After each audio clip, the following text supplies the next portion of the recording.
अच्छा जी, काफी लोगों के मुझे इंस्टाग्राम पर और वीडियो के नीचे कमेंट आते हैं। अभी एक कमेंट पढ़ रहा हूँ, मेडिकल रिपोर्ट पेंडिंग। क्या ओवीसी की जो मेडिकल रिपोर्ट होती है वो पेंडिंग में है, 1 महीना हो गया, 2 महीने हो गए, रेफरल मेडिकल रिपोर्ट पेंडिंग। यानी इस तरह की रिपोर्ट्स आपकी पेंडिंग है, 1 से महीने से ऊपर टाइम हो गया है, तो ये वीडियो आपके लिए। अगर 1 महीने से कम टाइम है तो ये वीडियो देखने का कोई फायदा नहीं है, तो वेट करें, इंतजार करें। बिस्मिल्लाहिर्रहमानिर्रहीम, अस्सलामु अलैकुम। उम्मीद है आप सब लोग ठीक होंगे, अल्हम्दुलिल्लाह मैं भी ठीक। तो काफी लोगों के मुझे इंस्टाग्राम पर मैसेज आते हैं कि हमें 1 महीने से ऊपर टाइम हो गया, हमारी मेडिकल रिपोर्ट पेंडिंग में पड़ी है, या रेफरल मेडिकल रिपोर्ट पेंडिंग में पड़ी है, वो स्टेटस चेंज नहीं हो रहा। तो आप इस पर एक वीडियो बनाएं कि इसको चेंज करना कैसे है। सिर्फ ये 2 तरीके आपके मेडिकल रिपोर्ट पेंडिंग या रेफरल मेडिकल रिपोर्ट पेंडिंग को हटा सकते हैं, स्टेटस चेंज कर सकते हैं। 2 तरीके कौन से हैं? पहले वीडियो को लाइक कर दीजिएगा, चैनल को सब्सक्राइब कर दीजिएगा।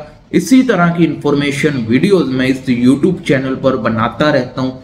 कोई भी सवाल है, हमसे पूछना चाहते हैं तो इंस्टाग्राम पर आ जाएं। अगर कतर में हैं, मौजूद हैं, मुझसे मिलना चाहते हैं, मेरे चैनल के थ्रू आप अपनी एक वीडियो रिकॉर्ड करके लोगों को बताना चाहते हैं कि मेरे साथ ये मसला है, ये है, या इंटरव्यू देना चाहते हैं, तो आप कमेंट करें, डेट टाइम मुझे सेंड करें, उस डेट पर टाइम पर मिलेंगे और आपको इंफॉर्मेशन लेकर लोगों को देंगे।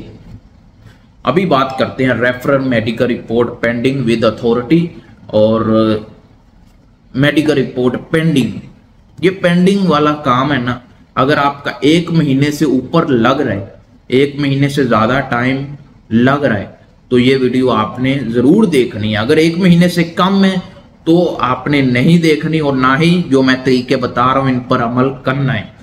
ठीक है, तो नंबर 1, आपने जिस एजेंसी के थ्रू वीजा लिया है, ठीक है, उस एजेंसी वाले से बात करनी है कि मेरा मेडिकल 1 महीने से ऊपर हो गया, क्या वो इसी में बात करो। उनको बोलो कि मेरा मेडिकल रिपोर्ट पेंडिंग से हट क्यों नहीं रहा। अगर मैं अनफिट हूं तो मुझे बोलो, मैं रिविजिट जाऊं।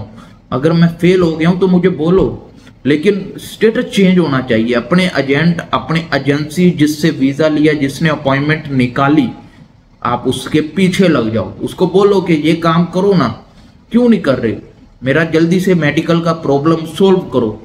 उसके बाद जो दूसरा तरीका है वो है ऑनलाइन, यानी आपने खुद केओवीसी से बात करनी है। केओवीसी से बात करने के 2 तरीके हैं। पहला तरीका, आपका जो केओवीसी का पेपर होता है उसके ऊपर फोन नंबर भी लिखा होता है और ईमेल भी लिखी होती है, आपने उधर से भी बात कर लेनी है। और दूसरा तरीका, यानी दोनों तरीकों से बात करनी है। फोन जो मोबाइल नंबर लिखा होता है जो आपकी केओवीसी के लास्ट पेज पर, उधर भी बात करनी है। एक ईमेल भी लिखी होती है, ईमेल भी आपने सेंड करनी है। उसके बाद जो दूसरा तरीका है वो ऑनलाइन है, यानी आप गूगल पे जाएंगे, गूगल पे जाने के बाद इधर मैं साइट पर स्क्रीनशॉट भी लगा दूंगा।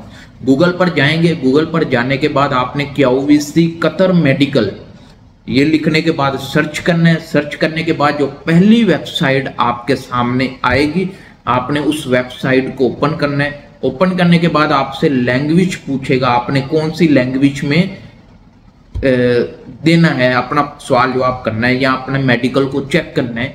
आपने इंग्लिश करनी है, अरबी, या कोई भी आप जिस लैंग्वेज को जानते हैं। ज्यादातर लोग इंग्लिश ही सिलेक्ट करते हैं क्योंकि इंग्लिश नॉर्मल सबको आती रहती है।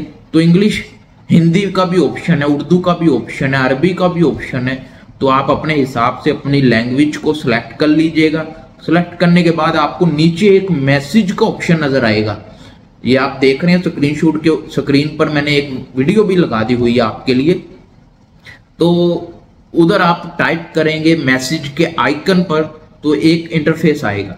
आपने उधर अपना mobile number, name, Gmail ID inter करके अपना पहले आपने सिलेक्ट कर लेना है। आप इंडिया से बात करें तो इंडिया का केओवीसी सिलेक्ट करना है, अगर नेपाल से हैं तो नेपाल का केओवीसी, अगर बांग्लादेश से हैं तो बांग्लादेश का केओवीसी, अगर पाकिस्तान से है तो पाकिस्तान का केओवीसी आपने सिलेक्ट करना है। करने के बाद अपना जो फॉर्म है, name, mobile number, Gmail ID, वो लगाकर सबमिट कर देना है। 2 मिनट के अंदर आपको उनकी तरफ से एक मैसेज आ जाएगा कि क्या हेल्प कर सकते हैं, आपकी क्या मदद कर सकते हैं। उधर आपने बताना है कि मेरा KYC मेडिकल इतने तारीख को हुआ था और आज 1 महीने से ऊपर टाइम हो गया है, तो अभी तक ये पेंडिंग से हट नहीं रहा। यह मेडिकल मैंने दोबारा भी करवाया है लेकिन अभी भी स्टेटस चेंज नहीं हो रहा। वो पासपोर्ट और वीज़ा नंबर आपसे मांगेंगे, वीज़ा नंबर पासपोर्ट उनको देने के बाद, नंबर देने के बाद आपने उनसे वो कहेंगे कुछ वेट करें। आपने 5 से 10 मिनट का वेट होता है। वेट करने के बाद आपको मुकम्मल बताया जाता है कि आपकी मेडिकल रिपोर्ट पर काम चल रहा है, आप इंतज़ार करें, या आपको बोला जाएगा उधर ही कि आपने दोबारा KYC आना है, या कुछ भी वो बोल सकते हैं आपके मेडिकल के हिसाब से, कुछ भी वो कह सकते हैं कि आपका ये मेडिकल का मसला है, आपको वेट करना है या आना है। तो ये हैं तरीके। नंबर 1 तरीका क्या है कि एजेंट से बात करनी है, एजेंट के पीछे लग जाना, उसको बोलना है मेरा काम करो, ये स्टेटस चेंज क्यों नहीं हो रहा। उसके बाद जो दूसरा तरीका है, दूसरे तरीके में भी 2 तरीके हैं, यानी एक मोबाइल नंबर, जीमेल ID, और दूसरा तरीका ऑनलाइन गूगल से। मैंने आपको A to Z बता दिया। अभी काफ़ी लोग मुझसे रब्ता करते हैं, मैं अभी एक बंदे का करता हूँ, उनका हो जाता है। और अगर उनको बोले वेट करने का तो मैं उनको बोलता हूँ KYC ने बोला है आप वेट करें। तो मैं अगर करता हूँ तो टाइम ज़्यादा लग जाता है, मेरा भी ज़्यादा लग जाता है ना। तो आपने खुद करना है, अपने हाथों से करना है। कोई भी मुश्किल है, परेशानी है, आपको समझ नहीं आ रही, तो आपने मुझसे रब्ता कर लेना है। मैं हाजिर हूँ, हर मैसेज का जवाब देता हूँ। अभी काफ़ी लोग बोलेंगे आप इंस्टा पर रिप्लाई नहीं देते। इंस्टा अगर आप मेरी देख लें, हर 2 सेकंड में एक मैसेज आ रहा है। अगर मैं उसको रिप्लाई करता हूँ, आगे से एक और मैसेज आ जाता है। तो आपने क्या करना है, आपने अपने हाथों को जरा थोड़ा सा तकल्लुफ करना है और एक और मैसेज मुझे सेंड कर देना है, ताकि आपका मैसेज टॉप पर आ जाए और मैं दोबारा देखूं और मैसेज कर दूं। ये है KYC की मेडिकल रिपोर्ट से जो प्रॉब्लम है, इससे निकलने का तरीका। तो उम्मीद है आपको वीडियो पसंद आई होगी। अगर वीडियो पसंद आए तो वीडियो को लाइक कर दीजिएगा, चैनल को सब्सक्राइब कर दीजिएगा। इसी तरह की इंफॉर्मेशन वीडियोस मैं इस YouTube चैनल पर बनाता रहता हूँ। कोई भी सवाल है, हमसे पूछना चाहते हैं तो इंस्टाग्राम पर आ जाएं। मिलते हैं नेक्स्ट वीडियो में। अल्लाह हाफिज़।